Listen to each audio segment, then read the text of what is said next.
हाँ जी बच्चों, कल की क्लास में हमने करेंसी डेप्रिसिएशन और करेंसी अप्रिसिएशन और उसके साथ वाले एक और पेयर पढ़ा था हमने, करेंसी डिवैल्यूएशन या करेंसी रीवैल्यूएशन। और इन दोनों ही पेयर में जो कॉन्सेप्ट है इनका हमने इम्पैक्ट देखा था किस पे, एक्सपोर्ट पे और इंपोर्ट पे। और मजे की बात ये है कि जो करेंसी अप्रिसिएशन है और जो करेंसी रिवैल्यूएशन है वो सब सेम ही है, एक्सेप्ट वन फैक्टर कि ये हो जाता है और ये करना पड़ता है। ऐसे ही क्या है, जो करेंसी आपका क्या है, डेप्रिसिएशन और करेंसी डिवैल्यूएशन, दोनों एक ही कॉन्सेप्ट है एक्सेप्ट एक फैक्टर के कि ये हो जाता है, मतलब ये डेप्रिशिएट हो जाती है करेंसी, और लेकिन ये करते हैं इंटेंशनली करते हैं। और जो दोनों कॉन्सेप्ट है और दोनों कॉन्सेप्ट ये है, इनका जो एक्सपोर्ट और इंपोर्ट पे फर्क पड़ता है ना वो भी सेम पड़ता है। मतलब जो फर्क एप्रिसिएशन का पड़ता है एक्सपोर्ट और इंपोर्ट पे, वही फर्क किसका पड़ता है, रीवैल्यूएशन का। और जो फर्क डेप्रिसिएशन का पड़ता है एक्सपोर्ट और इंपोर्ट पे, वही फर्क किसका पड़ता है, डीवैल्यूएशन का। अब ये होता क्या है, ये तो मैंने आपको बेसिक चीजें बताई, जिन बच्चों ने क्लास देखी है या कैसे भी देखी हो तो वो बच्चे समझ रहे होंगे कि मैंने बोला क्या है। ठीक है, फिर एक बार रिकॉल कराता हूं आपको बच्चों। करेंसी डेप्रिसिएशन होता है जब हमारी करेंसी की वैल्यू कम हो जाती है, गिर जाती है। ठीक है ना, जब हमारी करेंसी की वैल्यू कम हो जाती है। और जब हमारी करेंसी की वैल्यू कम होती है तो इस टाइम पे फॉरेन एक्सचेंज रेट बढ़ रहा होता है। क्या बढ़ रहा होता है, फॉरेन एक्सचेंज रेट बढ़ रहा होता है। ठीक है, अच्छा एक्सपोर्ट पे क्या फर्क पड़ते हैं इससे, करेंसी डेप्रिसिएशन से? हमारे एक्सपोर्ट बढ़ जाते हैं। क्यों बढ़ जाते हैं? क्योंकि अभी उन्हें इंडिया से ज्यादा सामान खरीदने का मौका मिल रहा है उतने ही डॉलर में, तो वो ज्यादा परचेज करने की कोशिश करेंगे, तो हमारे एक्सपोर्ट बढ़ जाएंगे। और इंपोर्ट पे क्या फर्क पड़ता है बच्चों, क्योंकि अब इंपोर्ट हमारे लिए महंगे हो गए। पहले हमें $1 को खरीदने के लिए मानिए 70 रुपए देने होते थे, अभी 80 देने पड़ रहे हैं। ठीक है ना, बात समझ में आई? बात करते हैं किसकी, ये तो करेंसी डेप्रिसिएशन हो गया। करते हैं, ये मैंने सारा बता दिया आपको, एक्सपोर्ट और इंपोर्ट पे क्या फर्क पड़ेगा। करेंसी अप्रिसिएशन, हमारी करेंसी की वैल्यू का इंक्रीज हो जाना, हमारी करेंसी की वैल्यू का, और फॉरेन एक्सचेंज रेट घटेगा इस केस में, तभी तो हमारी वैल्यू क्या होगी, अप्रिशिएट होगी, बढ़ेगी। अच्छा, इसका एक्सपोर्ट पे और इंपोर्ट पे क्या फर्क पड़ता है? एक्सपोर्ट तो हमारे बच्चों नेगेटिव हो जाते हैं। कैसे हो जाते हैं, यानी कि कम हो जाएंगे। और जो हमारे इंपोर्ट है वो बढ़ जाएंगे। एक्सपोर्ट कम कैसे हो जाएंगे, क्योंकि पहले उन्हें 70 रुपए का सामान मिल रहा था, अभी 60 का मिलेगा। और 60 का मिलेगा तो वो ज्यादा लेना चाहेंगे, कम लेना चाहेंगे, कम लेना चाहेंगे, क्योंकि उनको कम मिल रहा है ना भाई। पहले 70 का मिल रहा था उतने ही, एक ही डॉलर में, अभी 60 का मिल रहा है, तो वो तो कम परचेज करना चाहेंगे, टाल देंगे चीजों को, पोस्टपोन कर देंगे। कोई बात नहीं, कि जब क्या हो जाएगा, रेट 70 हो जाएगा जब हम परचेज कर लेंगे, वो फिरंगी की बात कर रहा हूँ। और अगर इंपोर्ट की बात करते हैं हम, इंपोर्ट तो हमारे इंपोर्ट बढ़ जाएंगे, क्योंकि पहले हमें $1 को खरीदने के लिए कितने देने पड़ रहे थे, और अभी कितने देने पड़ रहे हैं, 60। ठीक है, तो हमारे इंपोर्ट बढ़ जाएंगे। बस अब ये और देख लो कि वो क्या होता है, क्या भला, रीवैल्यूएशन और डीवैल्यूएशन। रीवैल्यूएशन क्या होता है, हमारी करेंसी की वैल्यू का बढ़ जाना या बढ़ा देना, बढ़ा देना। कौन बढ़ाती है? और डीवैल्यूएशन क्या होता है, हमारी करेंसी की वैल्यू को घटा देना, इंटेंशनली कुछ पर्पज होता है। ठीक है ना, और दोनों का जो इम्पैक्ट किसका पड़ता है, एप्रिसिएशन का, वो इम्पैक्ट एक्सपोर्ट और इंपोर्ट पे रिवैल्यूएशन का पड़ता है। और जो इम्पैक्ट बोलो किसका पड़ता है, डेप्रिसिएशन का पड़ता है एक्सपोर्ट इंपोर्ट पे, वो ही डिवैल्यूएशन का। बिल्कुल सेम। और ये डायग्राम मैंने आपको दिखाई दे बच्चों, ये रहा डायग्राम। इस डायग्राम में जितनी भी बातें मैंने सारी बोली है वो इसी डायग्राम में है। एक डायग्राम ये है एप्रिसिएशन और डेप्रिसिएशन का। नेक्स्ट बिल्कुल सेम डायग्राम किसका है, रिवैल्यूएशन और डीवैल्यूएशन का। ठीक है ना, सारे बच्चों को पता है कि एप्रिसिएशन और डेप्रिसिएशन कौन से सिस्टम के अंदर होता है। Very good. फ्लेक्सिबल किस में होता है, क्योंकि रेट अपने आप ही चेंज होता है, सेल्फ एडजस्टिंग होता है according to the forces of demand and supply. तो एप्रिसिएशन और डेप्रिसिएशन अपने आप हो जाता है, और अपने आप किसमें होता है, फ्लेक्सिबल में। लेकिन रीवैल्यूएशन और डीवैल्यूएशन होता नहीं है, करना पड़ता है। वो या तो फिक्स में होएगा या फिर मैनेज फ्लोटिंग में होएगा। और आज के दिन पे तो बच्चों मैनेज फ्लोटिंग में ही होता है, भले ही बुक में क्या लिखा हो, फिक्स लिखा हो, लेकिन सारे बच्चों को ये भी पता है, इनफैक्ट बुक वालों ने खुद लिखा है, मतलब एनसीईआरटी ने खुद लिखा है कि ये सिस्टम पहले चलता था, और यहाँ पे ये लिखा है, मतलब फिक्स सिस्टम पहले चलता था, और अभी लिखा है इन्होंने कि ये जो है ना, जो रिवैल्यूएशन और डिवैल्यूएशन है, ये कौन से सिस्टम में चलता है, किसमें, फिक्स में लिखा है इन्होंने, किसमें लिखा है। और मैंने आपको बताया कि आज के दिन पे तो ये प्रैक्टिकली पॉसिबल ही नहीं है फिक्स में होना, क्योंकि फिक्स तो सिस्टम आज चलता ही नहीं है। आज तो कौन चलता है, या तो सबसे ज्यादा तो कौन चलेगा, और सरकार को अगर खेल करना हो तो मैनेज फ्लोटिंग, और एडजस्ट कहाँ पे कर सकते हैं, मैनेज फ्लोटिंग में, क्योंकि उसमें तो कोई इंटरवेंशन होता नहीं है। तो आज के दिन में प्रैक्टिकली तो रिवैल्यूएशन डिवैल्यूएशन जो होता है ना बच्चों, वो तो मैनेज फ्लोटिंग के थ्रू ही होता है। किसके थ्रू होता है, क्योंकि फिक्स तो चलता नहीं है। आज का नया जो आज का जो नया कॉन्सेप्ट है, जो नए टॉपिक्स है, वो देखिए, स्टार्ट करें। बिल्कुल बच्चों, ये रहा नेक्स्ट टॉपिक है हमारा, demand and supply of foreign exchange. बड़ा खूबसूरत सा टॉपिक है, कभी कभी इसमें से है ना एक एक नंबर के क्वेश्चन आ जाते हैं। एक तो कॉन्सेप्ट है demand, demand of foreign exchange, next है सप्लाई ऑफ फॉरेन एक्सचेंज। ठीक है, एक चीज बताओ बच्चों, मेरे को ना फॉरेन करेंसी चाहिए, मेरे को क्या चाहिए, फॉरेन करेंसी चाहिए। तो फॉरेन करेंसी जो मेरे को चाहिए, हाँ जी, जो मेरे को क्या चाहिए, फॉरेन करेंसी चाहिए, वो कब चाहिए होगी मेरे को फॉरेन करेंसी, वेरी गुड, जब मेरे को बाहर से कुछ, तभी तो मैं क्या करूंगा, डिमांड करूंगा या सप्लाई करूंगा, मैं डिमांड करूंगा, किसकी, फॉरेन करेंसी की। किसकी डिमांड करूंगा मैं, फॉरेन करेंसी की। केवल जब मेरे को कुछ खरीदना होगा मैं जब भी डिमांड करूंगा, या अगर मेरे को लेट सपोज बाहर घूमने जाना है,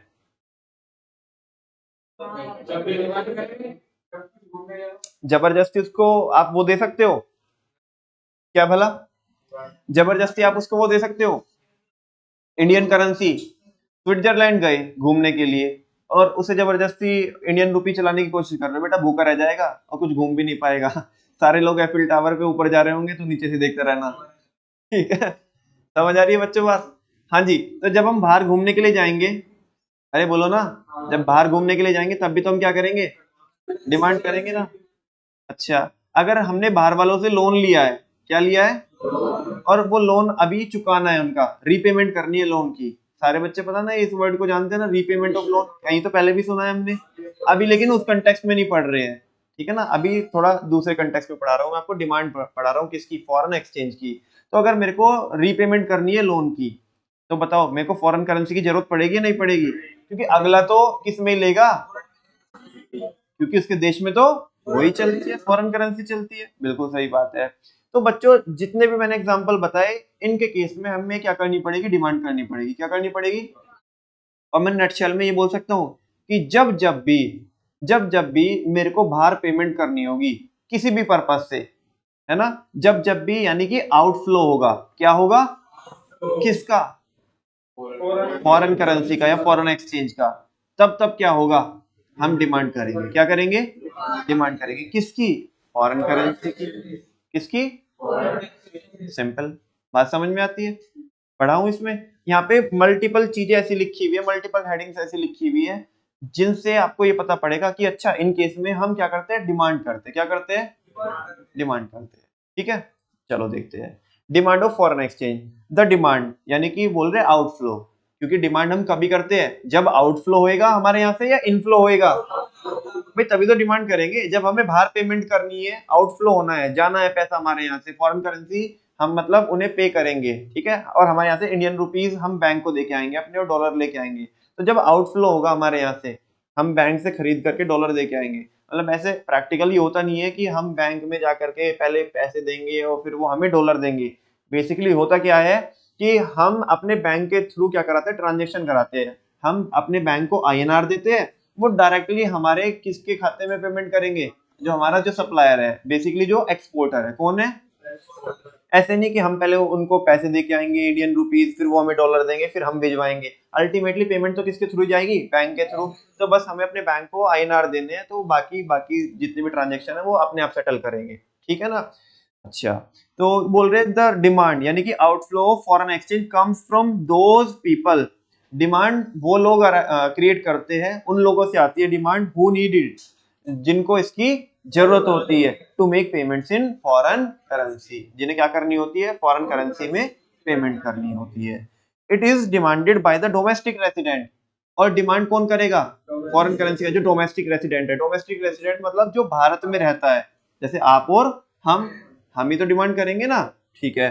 फॉर द फॉलोइंग रीजंस, किन की वजह से, कुछ रीजंस की वजह से, वो रीजन यहाँ पे बता रहे हैं। पहला, repayment of international loan, already हमने यूएसए से या किसी भी जापान से कोई भी कंट्री से लोन लिया था, अब वो लोन को वापस कर रहे हैं। बताओ वापस करने के दौरान हमें किसकी जरूरत पड़ेगी, अगर जापान से लोन लिया था तो जेपीवाई की जरूरत पड़ेगी, यूएसए से लिया तो यूएसडी की पड़ेगी। तो हम बैंक के पास जाएंगे कि भाई साहब ये लो आईएनआर, या तो हमें जेपीवाई दे दो, मतलब दे दो से मतलब है कि सेटल कर दो, तुम हमें ना उस पार्टी को पेमेंट भेजनी है, ठीक है। या दूसरा क्या करने हमें, यूएसडी, अगर यूएसए से लोन लिया तो उनका लोन चुकाना है, तो हमें क्या दे दो, यूएसडी दे दो। तो हम डिमांड करेंगे ना, हाँ बोलो।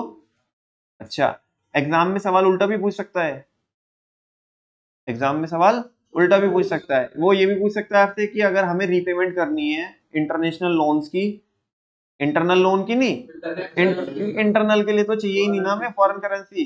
अच्छा, एग्जाम में ये बड़ा ध्यान रखना, कभी ऑप्शन में वो क्या भी बोल दे कि रीपेमेंट ऑफ इंटरनल लोन पहले, और वो पहले ऑप्शन में रखेगा इसे, और तुम उसे देखते ही बोलो भारत माता की जय, और तुम वहां पे पूरा जैसे कारगिल के युद्ध पे जा रहे हो तुम पूरा ऐसे ही। लेकिन ये देखा नहीं है कि डी ऑप्शन में क्या था, रीपेमेंट ऑफ इंटरनेशनल लोन, तो उसे पूरा पढ़ना ऑप्शन को, ठीक है ना। क्योंकि इंटरनल लोन के अभी तुम्हें ऐसा तो याद आ रहा होगा कि लोन रीपेमेंट करना था, लेकिन वो इंटरनल और इंटरनेशनल में तो कंफ्यूज हो जाओगे फिर। इंटरनल में तो बच्चे कंफ्यूज होने की जरूरत ही नहीं है, फॉरेन करेंसी की जरूरत ही नहीं है, क्योंकि हम भी वही करेंसी चला रहे हैं जो अगले वाला चला रहा है। लेकिन जरूरत तो कहाँ पे पड़ेगी, इंटरनेशनल लोन की रीपेमेंट करते वक्त। तो अगर हमें इंटरनेशनल लोन की रीपेमेंट करनी है तो बच्चों हम क्या करेंगे, डिमांड करेंगे फॉरेन करेंसी की। तो सवाल ये था, एग्जाम में वो ये भी पूछ सकता है उल्टा सवाल आपसे कि अगर रीपेमेंट हो रही है किसकी, इंटरनेशनल लोन्स की, ठीक है, तो आप ये बताओ कि ये डिमांड हो रही है सप्लाई हो रही है, ऑप्शन देगा आपको, या दोनों हो सकती है, हाँ बोलो। और अगर रीपेमेंट कर रहा है कोई फॉरेनर इंडियन लोन की, तो ये क्या हो रही है, सप्लाई।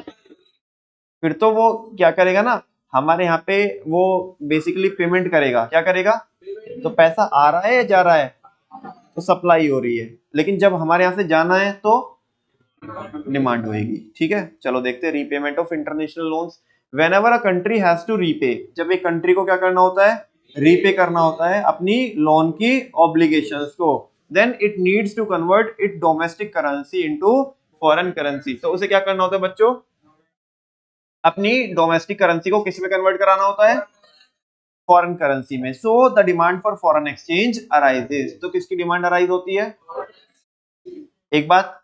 दूसरी बात जो सबसे कॉमन है, imports of goods and services, हम इंपोर्ट कर रहे हैं, क्या कर रहे हैं, यानी कि बाहर से गुड्स और सर्विसेज अवेल कर रहे हैं, मतलब गुड्स क्या कर रहे हैं, परचेज कर रहे हैं बाहर से, और सर्विसेज अवेल कर रहे हैं, ठीक है। तो उस केस में आपको क्या करनी पड़ेगी, पेमेंट करनी पड़ेगी, और जब पेमेंट करनी पड़ेगी आपको, तो आप डिमांड करोगे सप्लाई करोगे, डिमांड करोगे किसकी, फॉरेन एक्सचेंज की, ठीक है।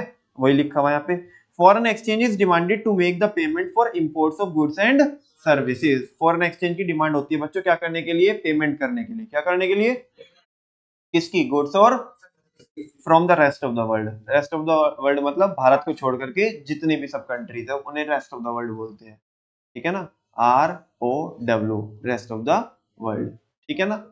तो जब हम बाहर से कुछ भी मंगाएंगे तो हमें पेमेंट करनी पड़ेगी, तो हम डिमांड करेंगे, सिंपल सी बात है, क्लियर है। आगे, टूरिज्म, एक बच्चे की नई नई शादी हुई है अभी, तो अभी स्विट्जरलैंड जा रहा है, कहाँ जा रहा है, स्विट्जरलैंड जा रहा है। तो बताओ कहीं पे भी जा रहा है, मुझे क्या मतलब है उससे और तुम्हें भी नहीं होना चाहिए, तुम तो बस सुनो, एग्जाम्पल सुनो, हाँ। अच्छा, एग्जाम्पल ऐसा दिया तुमने, क्यों, मैंने क्या कुछ, मैंने गाली दी, मैंने गलत बोला, जाते नहीं लोग घूमने, गंदी बात है ये।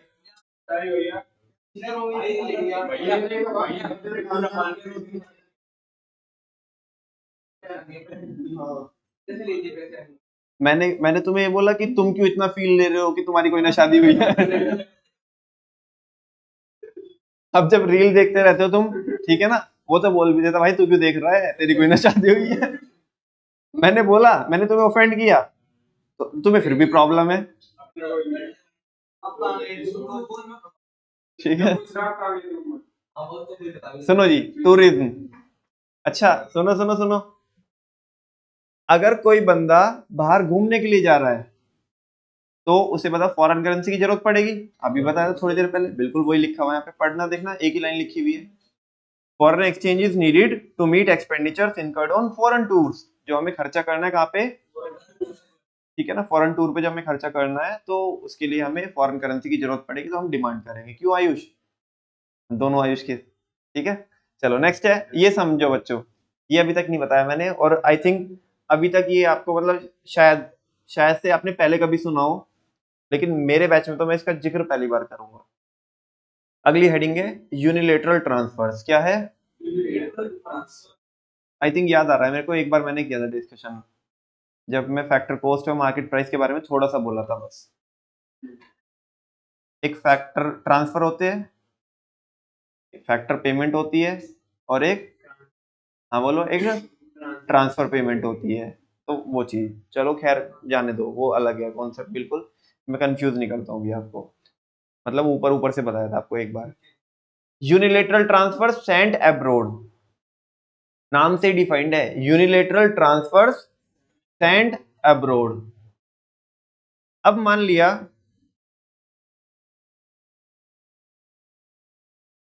एक बच्चा 12th करने के बाद ऑस्ट्रेलिया गया पढ़ने के लिए। कहाँ पे गया, ऑस्ट्रेलिया गया पढ़ने के लिए, ठीक है। और उस बच्चे के पेरेंट्स कहाँ पे रहते हैं, भारत में रहते हैं। कहाँ पे रहते हैं, भारत में रहते हैं, ठीक है। हो सके तो भारत बोल दो, बोलने को तो इंडिया भी बोल सकते हैं, लेकिन हो सके तो भारत बोल दो। तो कहाँ पे रहते हैं, भारत में रहते हैं उसके पेरेंट्स, ठीक है। और क्योंकि वो बच्चा कहाँ पे पढ़ता है, ऑस्ट्रेलिया में, तो वहां की उसे फीस पे करनी है, अपने इंस्टीट्यूशन की, अपने कॉलेज की क्या करनी है, फी पे करनी है उसे, तो है ना, हाँ। मुझे पता है तो कहाँ पे बोल रहा है, 8 सालों से मैं इसी बुढ़ाना में पढ़ाता हूँ, फी पे करनी है। क्यों यार, हर बार तुम स्कूल वालों को खींचने में रहते हो। सुनो इधर, फी पे करनी है। सुनो, नहीं नहीं नहीं, आप गलत फहमी में तो नहीं हो, ये फी पे की बात कर रहे, जी पे की बात नहीं कर रहे।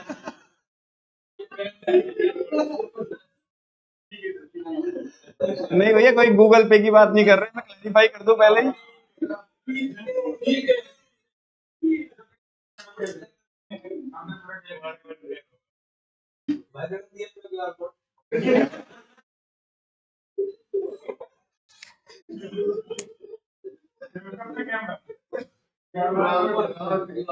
ओए भाई, इतना स्कैन मत करो, इधर देख लो।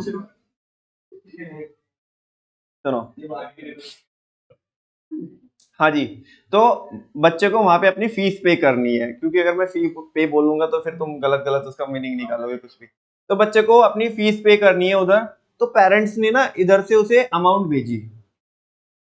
अब अगर ऑस्ट्रेलिया में वो पढ़ता है तो आईएनआर तो चलेंगे नहीं, क्या चलेंगे, ऑस्ट्रेलियन डॉलर, क्या चलेगा।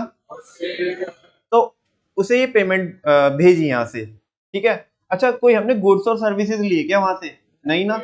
और क्योंकि वो बंदा वहीं वहीं पे ले रहा है, सर्विसेज ले रहा है, वहीं के वहीं ले रहा है, लेकिन यहाँ से पेरेंट्स किसको भेज रहे हैं, अपने बच्चे को भेज रहे हैं, बच्चे से कुछ मांगेंगे बदले में, चल मैंने तेरे को अभी क्या करे 50,000 ऑस्ट्रेलियन डॉलर भेजे, तो अभी तू मेरे को बता क्या देगा आगे, मतलब ऐसा तो नहीं बोल रहे ना, पेरेंट्स कुछ बदले में मांग तो नहीं रहे है ना।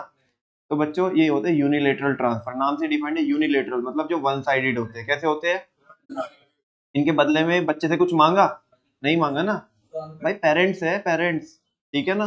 तो पेरेंट्स तो बड़े दरिया दिली होते हैं, वो तो हमेशा दे ही रहे हैं आपको, वो बात अलग है कि आप लुटा रहे हो, ठीक है ना। तो यूनिलेटरल या one sided transfer sent abroad, अरे बात यहीं पे खत्म नहीं होती भाई, वो क्या बोल रहे हैं, सेंट अब्रोड, बाहर से आए हैं या बाहर भेजे हैं, बाहर भेजे तो तभी तो डिमांड करेंगे ना। अब वो पापा जाएंगे ना उस बच्चे के, कहाँ पे, बैंक में, और वो आंटी से बोलेंगे, आंटी आंटी हमें दे दो।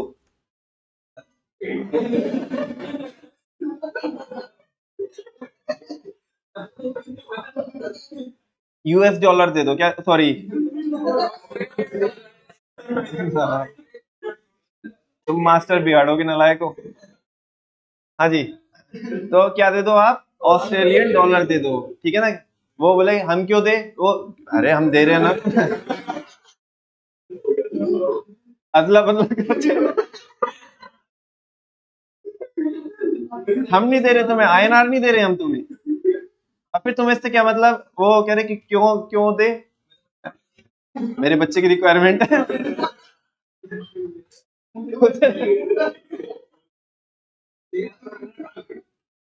उसे पढ़ने, वो पढ़ने जा रहा है ना, तो भाई उसकी रिक्वायरमेंट है।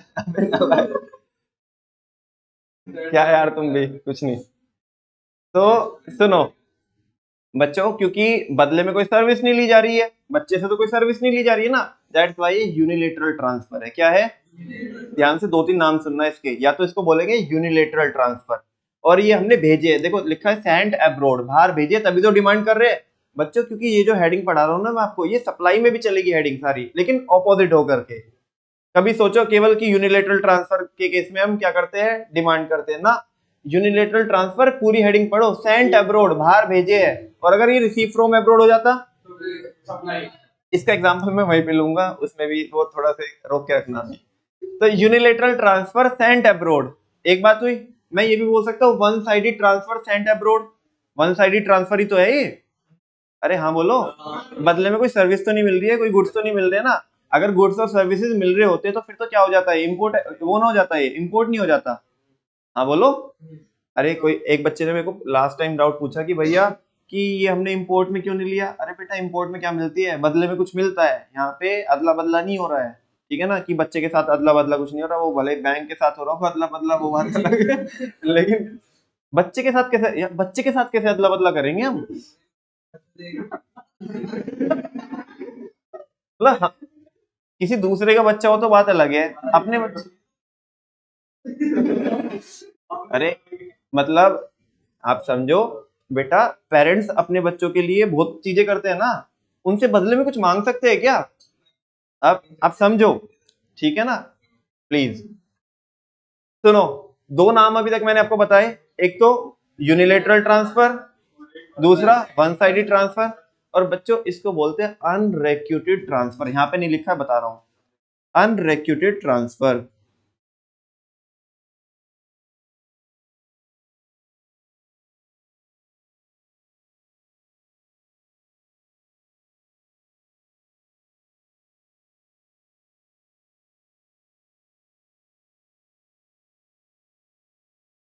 अनरेक्यूटेड क्या होता है, अनरेक्यूटेड, जैसे मैं एक एग्जांपल दूं आपको, अनरेक्यूटेड लव ऑफ मदर,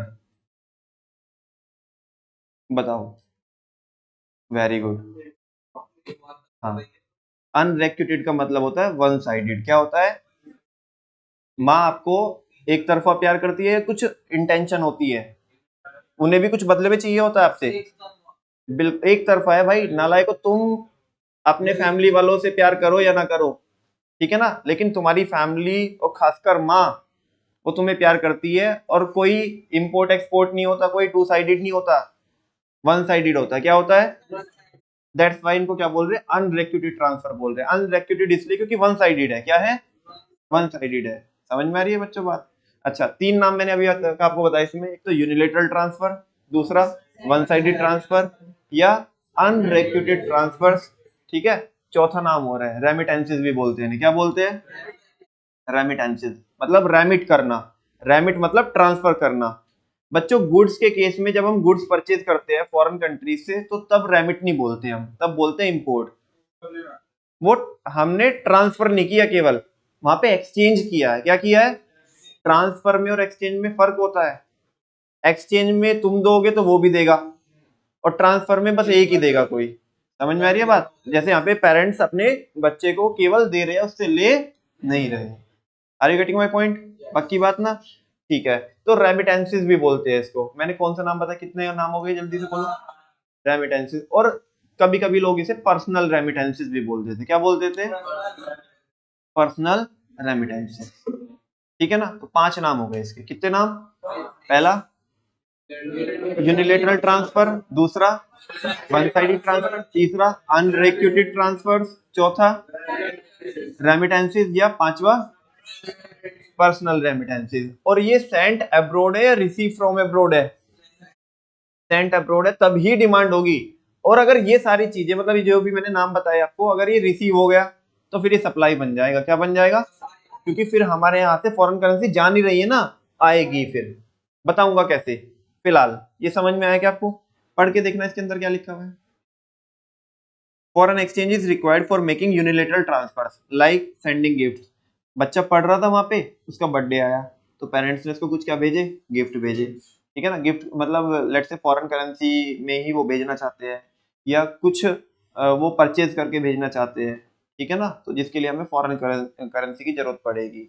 और ग्रांट्स टू अदर कंट्रीज, या कोई अगर कंट्री के लेवल पे देखोगे आप, तो कंट्री अगर क्या कर रही है, दूसरी कंट्री को क्या दे रही है? कुछ ग्रांट्स वगैरह दे रही है उनको। कुछ मान लिया वहां पे फ्लड आ गई है वगैरह, भारत ने क्या दिया? कुछ डोनेशंस दी बाहर। अच्छा, डोनेशंस वन साइडेड है कि टू साइडेड है? हम देंगे तो तेरे को भी देनी पड़ेगी, ऐसा है क्या? नहीं ना, वन साइडेड है ना। हाँ बोलो।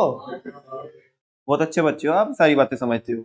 इधर देखो, अब ज्यादा भी अच्छे मत बनो, इधर देख लो बस। नेक्स्ट है इन्वेस्टमेंट। क्या है?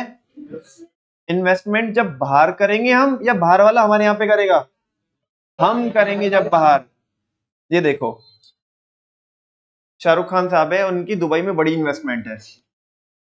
दुबई में बहुत इन्वेस्टमेंट करके रखी है। जब भी ये क्या करेंगे, सुनो सुनो, ये पॉइंट समझने वाला है।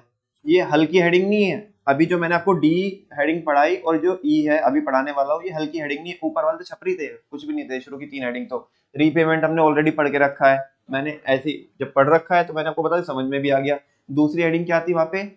इम्पोर्ट थी, वो भी हमें पता है। तीसरा टूरिज्म, ये भी बहुत सिंपल है। थोड़ा सा इसमें कैच था, ज्यादा कैच इसमें भी नहीं, इसमें थोड़ा समझो इन्वेस्टमेंट। जब हमारे लोग, भारत के लोग अगर बाहर क्या करेंगे? इन्वेस्टमेंट करेंगे। क्या करेंगे? इन्वेस्टमेंट करेंगे। तो हमें फॉरेन करेंसी की जरूरत पड़ेगी, तो हम क्या करेंगे? डिमांड करेंगे। क्या करेंगे? जैसे शाहरुख खान साहब कहाँ पे? दुबई में इन्वेस्टमेंट कर रहे हैं, तो वो डिमांड कर रहे हैं किसकी? फॉरेन करेंसी की। ठीक है। अब यहाँ पे इन्वेस्टमेंट भी बच्चों हम दो टाइप से कर सकते हैं। एक तो बाहर वाली कंपनीज के शेयर परचेज कर सकते हैं। क्या परचेज कर सकते हैं? या डायरेक्टली वहां पे धंधा चला सकते हैं। नहीं समझा? या तो मैं किसी फॉरेन कंपनी के शेयर परचेज करूंगा, या मैं खुद ही बिजनेस चलाऊंगा फॉरेन कंट्री में जाकर के। तो ये दो टाइप की क्या होती है? इन्वेस्टमेंट होती है। अभी देखेंगे, मैं पढ़ना चालू करता हूँ, यहाँ पे सारे बच्चे समझेंगे। Investment, foreign exchange is demanded to make payment for the purchase of assets. Foreign currency की या फॉरेन एक्सचेंज की हमें जरूरत होती है क्या करने के लिए बच्चों? पेमेंट करने के लिए। क्या करने के लिए? पेमेंट करने के लिए, for the purchase of assets. अगर हमने क्या परचेज किए? असेट्स परचेज किए। जैसे कि हमने शेयर्स परचेज किए, तो मेरी तो वो असेट है ना।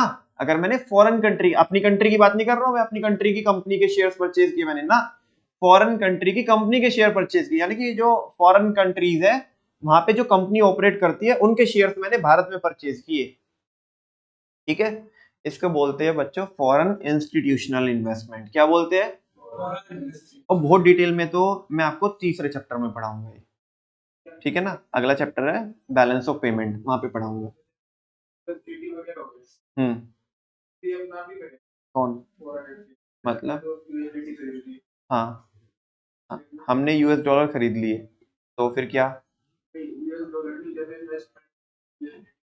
हाँ, हाँ, वो एक्सचेंज संभालता है सारी चीजें। जिस एक्सचेंज के थ्रू थ्रू तुम क्या कर रहे हो? ट्रेड कर रहे हो ना, वो सारी चीजें वो टैकल करता है कि कैसे करना है, कैसे। ठीक है। उन्हें अथॉरिटी होती है। खैर, यहाँ पे बच्चों हम बात कर रहे थे कि जैसे असेट्स परचेज करनी है, तो मैंने शेयर परचेज किए, तो मेरे लिए तो क्या है? असेट है ना। अरे इन्वेस्टमेंट है ना मेरे लिए तो वो, क्योंकि मैंने उस कंपनी में क्या किया है? इन्वेस्ट किया है, शेयर परचेज किए है। ठीक है। ये होती है जब हम किसी कंपनी के, फॉरेन कंपनी के शेयर्स परचेज करते हैं, तो ये होते हैं फॉरेन इंस्टीट्यूशनल इन्वेस्टमेंट। क्या होती है? या इसे पोर्टफोलियो इन्वेस्टमेंट बोलते हैं, फॉरेन पोर्टफोलियो इन्वेस्टमेंट। ठीक है। क्योंकि यहाँ पे हमने पोर्टफोलियो डेवलप किया। अभी क्या होता है, फिलहाल सुन लो बस इसे, थर्ड चैप्टर में पूरा डिटेल में डिस्कशन करना है। ठीक है। एक होती है बच्चों, मैंने वहां पे जाकर के सीधा होटल चालू किया एक। ठीक है ना? एक अच्छा सा 5 स्टार होटल चलाता हूँ, वहां पे जाकर के डायरेक्टली किसी मतलब, या तो ऐसा है कि वहां कोई कंपनी है और वो कंपनी होटल चलाती है और मैंने उसके शेयर परचेज कर लिए, और यू नो वेरी वेल बच्चों, share holder are the owner of the company. हाँ बोलो। लेकिन ये जो मैंने इन्वेस्टमेंट की उस कंपनी के शेयर परचेज करके, तो ये इनडायरेक्ट इन्वेस्टमेंट की एक टाइप से, मतलब मैं मालिक तो बनाऊं उस कंपनी में लेकिन इनडायरेक्टली बनाऊं। इनडायरेक्टली मतलब प्रमोटर वे थे। अच्छा एक बात पूछूं क्या आपसे, अगर बुरा ना मानो तो आप, आपको डिफरेंस पता है प्रमोटर में और शेयर होल्डर में? हाँ, बचपन की याद मेरी ओर देख रहा है। हाँ जी, सेकंड चैप्टर में पढ़ाया था बिजनेस के, 11th क्लास में। प्रमोटर कौन होते हैं कंपनी के और शेयर होल्डर कौन होते हैं मेंबर। चलो ज्यादा कंफ्यूज नहीं करता हूँ, शेयर होल्डर में और प्रमोटर में फर्क बताओ। जिसपे शेयर्स होते हैं, है ना, वो कौन होता है? Share holder. और प्रमोटर कौन होता है? वेरी गुड, बोलो। बोल रहे हो, कुछ तो बोल रहे हो। जो कंपनी को प्रमोट करते हैं। कैसे प्रमोट? मतलब जैसे कंपनी, अब तुम्हारी सैलरी इतनी हो गई, 1 लाख से 2 लाख हो गई, ऐसे प्रमोट करना। तो फिर वो तो एम्बेसडर ही हुआ ना, प्रमोटर कहाँ हुआ वो? नहीं, अच्छा तुम लिटरली, अच्छा मैं समझ गया कि तुमने ऐसा बोला क्यों। तुम ना इंग्लिश की हिंदी कर रहे हो। प्रमोटर, तभी तो एम्बेसडर बोला कि जो कंपनी को प्रमोट करता है।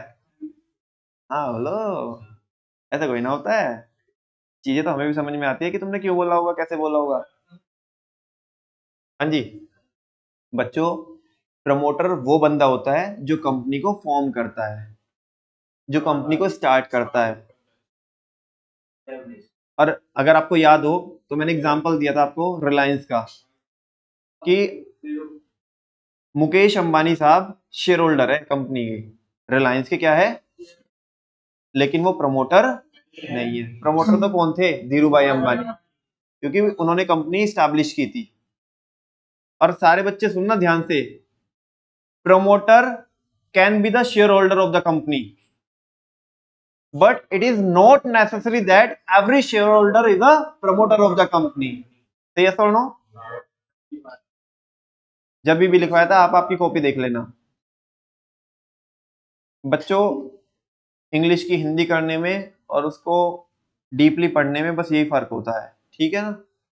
तो मैं आपसे यही गुजारिश करूंगा कि जब भी पढ़े तो अच्छे से बराबर से पढ़े, लॉन्ग टर्म के लिए पढ़े, शॉर्ट टर्म के लिए ना पढ़े। हाँ जी। तो यहाँ पे तो मैंने उस कंपनी के, जो कंपनी होटल चलाती है फॉरेन में, उसके शेयर्स परचेज किए, ठीक है ना। तो मैं क्या बन गया? शेयर होल्डर बन गया। क्या बन गया? नो डाउट कि मैं मालिक हूं, because share holder are the owner of the company. But मेरे को लगा कि मैं ऐसा ऐसा मालिक नहीं बनना चाहता, इनडायरेक्ट मालिक नहीं बनना चाहता। मेरे को तो ना डायरेक्ट कंट्रोल चाहिए। क्या चाहिए? मैं बच्चों शेयर होल्डर नहीं बनना चाहता हूं, मैं तो प्रोमोटर बनना चाहता हूँ फॉरेन कंट्री में। मैंने फॉरेन कंट्री में जाकर के कोई एक 5 स्टार होटल चालू किया, ठीक है ना। यानी कि वहां पे अभी किसी कंपनी, कोई ऐसी कंपनी के शेयर नहीं परचेज किए जो होटल चलाती है, अपना ही होटल क्या किया? चालू किया। समझ आई बात बच्चों? तो ये होती है फॉरेन डायरेक्ट इन्वेस्टमेंट, जिसको आपने कभी कभी नाम भी सुना होगा न्यूज वगैरह में, एफडीआई। मोदी जी ने बड़ी क्या मतलब कराई है इंडिया में, वो बड़ी एफडीआई लेके आए हैं। मतलब लेट्स से अगर हम बाहर, यहाँ के लोग, फिलहाल मैं क्या बता रहा हूँ, ये समझना, ये ऑपोजिट भी हो सकता है, लेकिन जिस सेंस में बता रहा हूँ पहले उस सेंस में समझना। अगर यहाँ के लोग बाहर जाके डायरेक्टली धंधा चालू करते हैं, ठीक है ना, इसे बोलते हैं एफडीआई। क्या बोलते हैं? कि हमने बाहर एफडीआई की है। और अगर बाहर के लोग यहाँ पे आकर के सीधा धंधा चालू करते हैं, तो बोलते हैं कि बाहर से एफडीआई यहाँ पे आई है, यानी कि फॉरेन डायरेक्ट इन्वेस्टमेंट आई है। जैसे एप्पल का स्टोर खुला है यहाँ पे, मैं आपसे पूछना चाहता हूँ, ये एफआईआई है इंडिया के अंदर हुई हुई। हालांकि मैं तो समझा रहा हूँ आपको, जब अभी मैं वो वाली चीज समझा रहा हूँ जब इंडिया से बाहर होती है इन्वेस्टमेंट। लेकिन एग्जाम्पल में सप्लाई का पूछ रहा हूँ फिलहाल आपसे अभी। जैसे कि अभी बच्चों ने, इसने बोला, ग्रंथ ने बोला कि अगर एप्पल इंडिया में स्टोर खोलता है अपना, आपके अकॉर्डिंग क्या होगा? एफडीआई होगा या एफआईआई होगा? एफडीआई। क्या होगा? डायरेक्टली आकर के धंधा अपना स्टोर चालू किया ना, ठीक है ना। लेकिन ऐसा इंडिया के अंदर, जैसे कोई इंडियन कंपनी है, रिलायंस है, रिलायंस जियो फोन बनाती है छोटे छोटे। अभी इन्होंने एक फोन लॉन्च किया है, अभी वो जियो भारत करके लॉन्च किया है एक फोन, छोटा सा 1000 रुपए का, जैसे पहले भी आता था उनका वो, वैसा। तो लेट सपोज उन्होंने रिलायंस में क्या कर लिया? इन्वेस्ट कर लिया बाहर वाले बंदों ने। तो वो एफडीआई हुआ या एफआईआई हुआ? जो बाहर वालों ने यहाँ पे किया है। ये मैं अगले वाले पार्ट में समझाऊंगा। फिलहाल मैं क्या समझा रहा हूँ, इसका वो वाला पोर्शन समझा रहा हूँ कि जब यहाँ के लोग बाहर करते हैं या तो एफडीआई या एफआईआई। अब ये वैसे तो मैंने समझा भी दिया, लेकिन और डिटेल में चर्चा इसकी कहाँ पे करेंगे हम, थर्ड वाले चैप्टर में, बैलेंस ऑफ पेमेंट में। जब हमारे लोग बाहर इन्वेस्टमेंट करेंगे, और सारे बच्चों को अभी ये समझ में आता है कि इन्वेस्टमेंट दो टाइप से हो सकती है बाहर, एक तो एफडीआई की फॉर्म में और एक एफआईआई की फॉर्म में। एफडीआई की फॉर्म में डायरेक्टली धंधा वहीं पे जाके चालू करते हैं, और एफआईआई वहां पे धंधा चालू नहीं करते, वहां की कंपनियों में इन्वेस्ट करते हैं। ठीक है, पक्की बात। चलो, तो ये तो लिखा है कि जब मैं क्या करता हूँ, असेट्स परचेज करता हूँ बाहर की कंपनीज की, ठीक है ना, या तो मतलब शेयर्स हो सकते हैं वो, या डायरेक्टली मैं वहां पे कोई होटल बिक रहा था, कोई प्रॉपर्टी बिक रही थी, मैंने वो खरीद ली, मैं अब उसमें बिजनेस कर रहा हूँ, वो एफडीआई है। लेकिन वहां की कंपनीज की शेयर परचेज करना वो एफआईआई है। तो लाइक लैंड वहां पे खरीद लेना, बिल्डिंग खरीद लेना, शेयर्स खरीद लेना, बॉन्ड्स खरीद लेना। बताओ, इसमें से दो एग्जांपल तो एफआईआई के लिखे हैं मैंने, और दो एग्जांपल एफडीआई के लिखे हैं। जल्दी से बताओ कौन किसका है। शेयर और बॉन्ड्स तो एफआईआई हो गई, फॉरेन इंस्टीट्यूशनल इन्वेस्टमेंट, जिसको फॉरेन पोर्टफोलियो इन्वेस्टमेंट भी बोलते हैं। और एफडीआई हो गया लैंड और बिल्डिंग। ठीक है ना, हाँ बोलो। नाम तो सुना ही होगा, foreign direct investment. Direct investment है भाई, डायरेक्ट इन्वेस्टमेंट, दैट्स व्हाई वो एफडीआई है। ठीक है, पक्की बात। नेक्स्ट काफी अच्छा पॉइंट है, स्पेकुलेशन। क्या है स्पेकुलेशन का मतलब, समझ में आता है आपको? सट्टेबाजी, स्पेकुलेट करना, ये तो समझ में आता है मैंने हिंदी में जो शब्द बोला। यानी कि बेसिकली मेरे को क्या करने ना, गेन्स करने। क्या करने हैं? गेन्स करने। कैसे? जस्ट सट्टा लगा करके, कि इस चीज को लेकर के कि मैं सोच रहा हूँ कि डॉलर का रेट क्या होने वाला है, बढ़ने वाला है। क्या होने वाला है? यानी कि एक्सचेंज रेट बढ़ने वाला है। मुझे अगर ऐसा लग रहा है कि यार नहीं, मेरे को तो पैसा कमाना है, और मैंने क्या कर लिया ना, मैंने डॉलर परचेज कर लिए। क्या परचेज कर लिए? डॉलर परचेज कर लिए आज 80 के भाव में, और मुझे लग रहा है कि ये तो भाई पक्का पक्का 90 जाना है। जब भी ऐसा फील होगा, हमारे लोगों को, भारत के लोगों को ऐसा फील होगा कि एक्सचेंज रेट बढ़ने वाला है, यानी कि हमारी करेंसी डेप्रिशिएट होने वाली है, तो लोग, जो भारत के लोग हैं, हमारी बर्बादी का मजा लेंगे नहीं लेंगे? मतलब हमारे देश की करेंसी बर्बाद हो रही है, डेप्रिशिएट हो रही है, और वो इसमें भी, और जैसे मोदी जी बोलते हैं ना कि आपदा को भी क्या बना लो, अवसर बना लो। क्या बना लो? तो इन्होंने वही काम किया, मोदी जी से इन्फ्लुएंस हो गए। हमारी करेंसी क्या हो रही है? डेप्रिशिएट हो रही है। डेप्रिशिएट होने का मतलब एक्सचेंज रेट बढ़ रहा है। ये हमारे भारत के कुछ होशियार लोग मजा ले जाएंगे। कैसे? वो डॉलर परचेज करके रखेंगे पहले ही 80 के भाव में, और जब हम बर्बाद हो रहे होंगे ना, तो हमारी बर्बादी में वो मजा लेंगे। कैसे? 90 रुपए का बेचेंगे। हमारी करेंसी डेप्रिशिएट हो रही है, देश के लिए अच्छी बात नहीं है, लेकिन ये इंडिविजुअली माइक्रो लेवल पे देखोगे आप, तो इसको मजा आ रहा है, क्योंकि ये 80 का डॉलर कितने में बेच रहा है, तो ये सट्टा खेल रहा है। क्या खेल रहा है? सट्टा खेल रहा है। क्या खेल रहा है? बात समझ में आ रही है बच्चों? हाँ। अब तुम, अभी एक सवाल पूछा गया हमारे को, तुम अगर सट्टा वैसे लगाते हो भारत में नॉर्मली, कैसे? जैसे लोग नंबर खेलते हैं, मेरे ख्याल, पता नहीं, मेरे को नहीं पता कैसे खेला जाता है, लेकिन बस इतना पता है कि कुछ तो नंबर होता है, कुछ तो नंबर होता है, कि वो नंबर ऐसे किसी किसी से भी पूछ के आते हैं लोग कि 4 नंबर, 5 नंबर, 10 नंबर, कुछ ऐसे करके होते हैं, लेकिन पता आज तक मुझे भी नहीं है वो कैसे होता है। लेकिन हाँ, एक पता है, एक एक देखा मैंने लॉकडाउन में। लॉकडाउन में क्या था, हमारे घर के इधर आसपास गली में ना लोग लूडो खेलते थे, ठीक है ना, और उसमें पैसा लगाते थे, तो वो भी एक टाइप का सट्टा ही है। एक बात बताओ, अगर हम लूडो खेलते हैं तो ये कंफर्म है कि कौन जीतेगा? पहले से ही कंफर्म होता है। जिस चीज की कंफर्मिटी नहीं है, हाँ, तुम अब मान लिया, सुनो, तुम अपना धंधा कर रहे हो, बिजनेस कर रहे हो तुम्हारे पापा, ठीक है ना, तो वो बिजनेस करने से हालांकि प्रॉफिट होएगा, ज्यादा होएगा या कम होएगा, इस चीज की अनसर्टेनिटी है, लेकिन बिजनेस करते क्यों है? प्रॉफिट अर्न करने के लिए। और तुम्हें पता है, क्योंकि जो मॉडल हम लेके चल रहे हैं उससे प्रॉफिट हो जाएगा, वो बात अलग है, कम होएगा ज्यादा होएगा, रिस्क है ना। लेकिन सुनो सुनो सुनो, लेकिन जब कोई बंदा लूडो खेल रहा है, तो चारों ही अपने आप को क्या लेके चल रहे हैं? प्रोबेबिलिटी लेके चल रहे हैं कि मैं जीतूंगा, मैं जीतूंगा, लेकिन जीतेगा तो कोई एक, और ये कंफर्म भी नहीं है कौन जीतेगा। ठीक है ना, चारों एश्योरेंस के साथ ये तो नहीं बोल सकते कि मुझे ही मिलेगा प्रॉफिट। उनका, और उनका कुछ इंटरेस्ट भी नहीं है लूडो खेलने से, कुछ एक्स्ट्रा कोई सर्विसेज जनरेट नहीं हो रही है, कोई गुड्स जनरेट नहीं हो रहे हैं।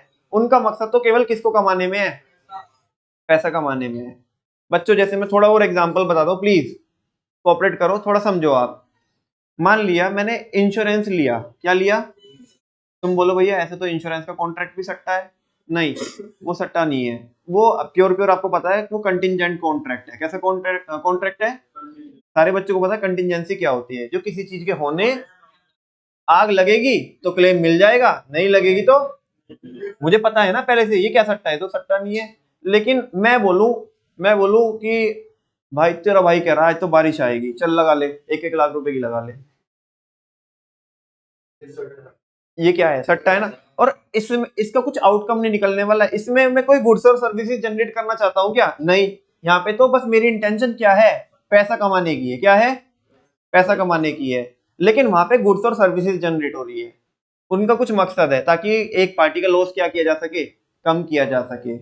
समझ में आई बच्चों बात? तो अभी अगर मैं क्या करना चाहता हूँ, मैं डॉलर को खरीद करके और अपनी करेंसी की जब बर्बादी होगी उसमें पैसा कमाना चाहता हूँ, है ना। और अगर ज्यादा लोगों को ये लग रहा है कि हमारी करेंसी डेप्रिशिएट होने वाली है, ठीक है, और हम सट्टा खेलेंगे इस टाइम पे, मतलब अगर पहले ही ये पता पड़ जाएगा ना लोगों को, या थोड़ा आइडिया लग जाएगा, या पता भी नहीं पड़े, बस उन्हें अपने मन से आ रहा है या तुक्का भी मार रहे हो कि नहीं नहीं भाई, जैसी स्थिति बन रही है देश के अंदर तो ऐसे में तो एक्सचेंज रेट बढ़ने वाला है, क्या होने वाला है, तो फॉरेन करेंसी की डिमांड ज्यादा हो जाएगी। क्यों? क्योंकि इन्हें पता है रेट बढ़ने वाला है, तो आज सस्ते में खरीद लो और महंगे में बेच देना। इसको बोलते हैं स्पेकुलेशन। तो जब लोग स्पेकुलेट करेंगे, सट्टा लगाएंगे, लीगल होता है। फॉरेन करेंसी जो वो लूडो खेलना होता है ना, जो मैंने एग्जांपल दिया, वो तो इलीगल है। मैंने देखा है लॉकडाउन में क्या होता था, लोग उधर लूडो खेल रहे हैं, कोई 1000 रुपए लगा रहा है, इसमें 1500 रुपए लगा, कोई 2000 रुपए, उधर से पुलिस वाले आते थे, डंडा वहीं से फेंक के मारते थे, सारे भाग गए अपनी वो लूडो वगैरह भी सब वहीं पे छोड़ के भाग गए।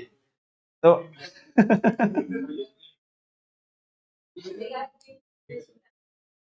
हाँ जी, बिल्कुल आईपीएल में ये लोग सट्टा खेलते हैं। बताओ आईपीएल से उन्हें कुछ मिलने वाला है, लेकिन फिर भी सट्टा लगाते हैं। अब बर्बाद है वो, मतलब लोगों की जिंदगी बर्बाद कर रहे हैं। मुझे समझ में नहीं आ रहा कि गवर्नमेंट इन्हें अलाउ कैसे कर दे रही है, ठीक है ना। बस गवर्नमेंट का एक तो इंटरेस्ट है, वहां पे उन्हें टैक्स मिल रहा है, टैक्स मिल रहा है, और टैक्स भी पूरा 30% से मिलता है। ये कैजुअल इनकम होती है तो 30% से टैक्स मिलता है। लेकिन सरकार को ये भी तो देखना चाहिए, सोशल इंटरेस्ट में नहीं है, लोग बर्बाद हो जाएंगे। बिल्कुल, ठीक है। हाँ हाँ बिल्कुल, फिर हम डेप्रिशिएट नहीं करेंगे। वो मैं थर्ड वाले चैप्टर में बताऊंगा, बैलेंस ऑफ पेमेंट में, ठीक है। क्योंकि वहां पे मेरे को करंट अकाउंट और कैपिटल अकाउंट की बात करनी है, तो वो अभी तो समझ में नहीं आएगी, वो तभी समझ में आएगी। प्लीज इधर देखो बच्चों, demand for foreign exchange arises. Foreign currency की डिमांड होगी कब? When people want to make gains. जब लोग क्या करना चाहते हैं?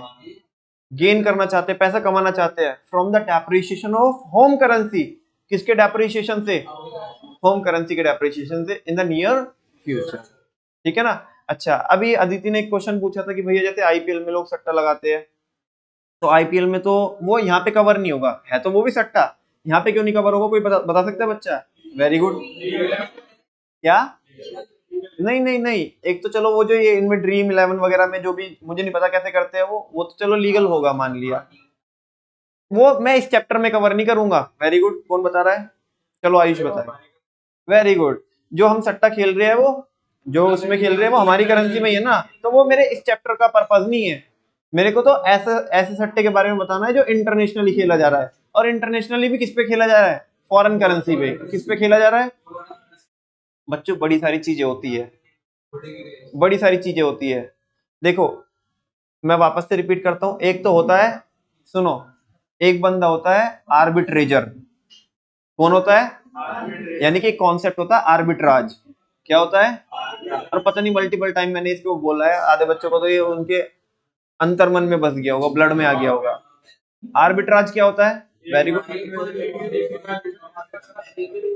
पता, तुम्हें पता है लोग लोग पैसे कैसे भी कमाते हैं? वो तीन तीन चार करेंसी को पकड़ लेते हैं और कुछ नहीं करते, उन करेंसी को आपस में एक्सचेंज करते हैं। प्रोसेस होती है एक। अगर मैं डॉलर को मान लिया इंडियन रूपी के साथ क्या कर रहा हूँ, कन्वर्ट कर रहा हूँ, और फिर इंडियन रूपी को किसी दूसरी करेंसी, तीसरी करेंसी में क्या कर ले रहा हूँ, कन्वर्ट कर ले रहा हूँ, और उससे वापस से बेच करके फिर इंडियन रूपी ले रहा हूँ, तो ऐसे करके लोग पैसा कमा लेते हैं। करेंसी का जो एक्सचेंज रेट का फर्क होता है ना, उसमें पैसा बना लेते हैं। अब ये मैं पूरी प्रोसेस तो आपको यहाँ पे बता नहीं सकता, क्योंकि इसको समझाने के लिए बड़ी मतलब 2-3 क्लास लगानी पड़ेगी, लेकिन आपको फील आ रहा होगा कि एक करेंसी को दूसरी से बदला, दूसरी को तीसरी से बदला, और तीसरी को फिर वापस से इंडियन करेंसी में बदल लिया, फिर एक और चौथी से बदला, चौथी को फिर वापस से किस में कन्वर्ट कर लिया।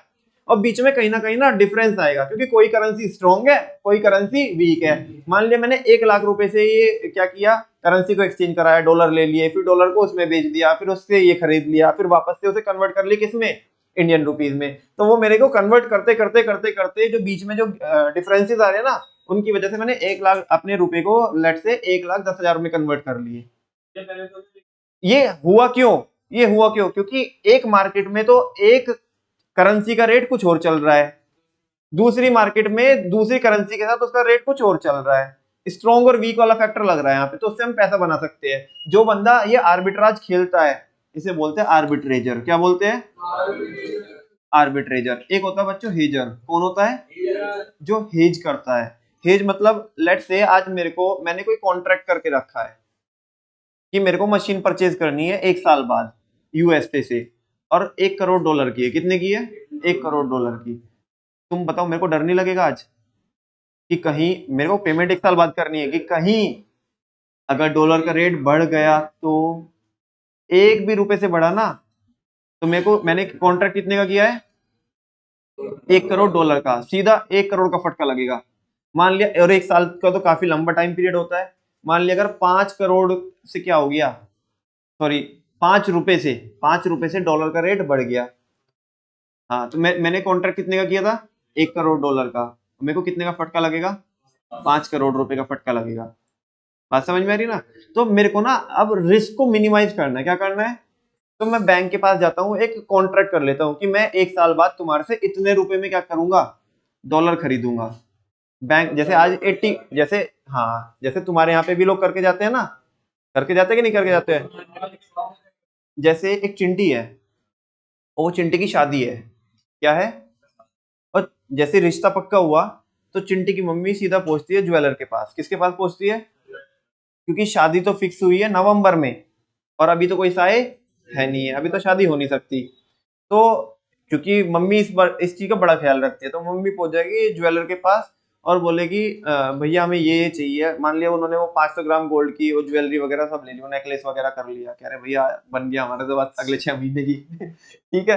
हाँ, तो नेकलेस वगैरह, ईयर रिंग्स है ना, और रिंग्स हो गई, बाकी और भी चीजें जो भी होती होगी। ठीक है, आज का रेट कितना चल रहा है इसका, गोल्ड का 60,000 का चल रहा है। कितने का चल रहा है, 60,000 का है। और मम्मी को ऐसा लग रहा है कि पता नहीं फ्यूचर में क्या होगा, वो चिंटी की मम्मी को, कि रेट बढ़ेगा या घटेगा। उन्हें ऐसा लग रहा है कि बढ़ेंगे ही, ठीक है ना। तो अब वो 500 ग्राम गोल्ड की वो ज्वेलरी वगैरह सब ऑर्डर दे दिया, ये लो भैया 1 लाख रुपए, ये तो पकड़ो एडवांस। ये चाहिए हमें कब, दिसंबर में चाहिए। कब चाहिए, दिसंबर में चाहिए। रेट फिक्स हो गया आज का, मतलब ऐसे मैं अपने मन से एग्जांपल बता रहा हूँ। मुझे पता है तुम अब बिल्कुल पूरी फील ले रहे हो, ठीक है ना। हाँ जी, 1 लाख, सुनो अरे सुन तो लो यार। एडवांस दिया, केवल क्या दिया, एडवांस दिया कि 1 लाख रुपए एडवांस में रख लो। और आप, हाँ जिसे साई बोलते हैं, टोकन मनी बोलते हैं बेसिकली इंग्लिश में, ठीक है। तो कि आप इसे क्या करते रहना, मतलब धीरे धीरे से तुम करते रहना, बनाते रहना जो भी तुम्हें डिजाइन वगैरह करने, लेकिन हम लेंगे कब, नवंबर या दिसंबर में, जब भी लेना है हमें। और लेकिन रेट कब का फिक्स हो गया, आज का फिक्स हो गया। उस टाइम पे मान लिया अगर 70,000 रुपए का रेट हो गया, तो बताओ मम्मी ने अपने रिस्क को मिनिमाइज कर लिया ना। इसको बोलते हैं मम्मी ने अपने रिस्क को हेज कर लिया, HEDGE, इसे बोलते हैं हेजिंग। क्या बोलते हैं, तुम्हारे साथ डेली कस्टमर ऐसे कॉन्ट्रैक्ट करते होंगे, लेकिन आज तक तुम्हें ये नहीं पता कि इसको बोलते क्या है। इसे बोलते हैं हेजिंग। क्या बोलते हैं, उस बंदे ने रिस्क को क्या किया, कवर किया, हेज किया, कवर किया, मिनिमाइज किया। बात समझ में आ रही है। वो चिंटी की मम्मी ने क्या किया, अपने मान लिया एक उस पे 10 ग्राम पे कितने हजार रुपए बचा लिए, ये कॉन्ट्रैक्ट करने के बाद 10,000 बचा लिए। और कितने का कॉन्ट्रैक्ट किया था, 5 लाख रुपए बचा लिए, नहीं बचा लिए, से नो। मम्मी भाई अपने आप को बड़ा ऐसा फील करा रही है, जब मीटिंग बैठती है ना, घर की मीटिंग लगती है, देखो मैं गई थी कॉन्ट्रैक्ट करने, 5 लाख बचा लिए। और एक बात और बता दूं बेटा, अगर रेट कम हो जाएंगे ना, ज्वेलर की जान को आ जाएगी फिर कुछ नहीं है रेट, फिर जो रेट तय करा था ना वो कुछ नहीं है भैया, ऐसे कोई ना होता है। ये आजकल तो रेट कितना चल रहा है, 50,000 का चल रहा है नवंबर में, तो नहीं नहीं, ये तो आपको कितने का लगाना पड़ेगा, 50,000 का ही लगाना पड़ेगा।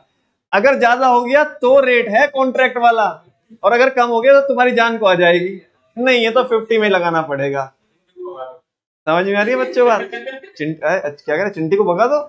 अच्छा, अबे चिंटी जान को नहीं आ रही है, हम भी जान को आ रही है।